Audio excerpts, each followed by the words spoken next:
లలితాదేవి నివాసం శ్రీచక్రం మధ్యలో ఉన్న బిందుస్థానం. లలితా త్రిపుర సుందరిగా అమ్మవారు శివుడిని కామేశ్వరుడిగా తన వామభాగంలో కలిగి ఉంటుంది. అమ్మవారు ధరించే ముఖ్య ఆయుధాలలో చక్రం, పాశం ఉన్నాయి. పాశం అనేది రాగం, అనురాగానికి సంకేతాలు. అంకుశం అనేది క్రోధము, కోపం, అహంకారానికి సంకేతాలు.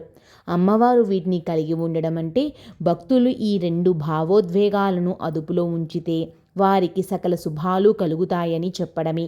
చెరుకు గడతో చేసిన విల్లు మనసును సూచిస్తుంది. మధురమైన చెరుకు విల్లు మధురమైన ఆలోచనలను కలిగి ఉండమని సూచిస్తుంది. 5 రకాల పుష్పాలు శబ్దం, స్పర్శ, రూపం, రుచి లేక వాసన అనే 5 జ్ఞానేంద్రియాల అనుభవాలకు ఇవి సంకేతాలు. ఈ ఆయుధాలు కేవలం యుద్ధానికే కాకుండా కోరికలు నియంత్రించడానికి, జ్ఞాన మార్గానికి సంకేతాలు. శ్రీమాత్రే నమః.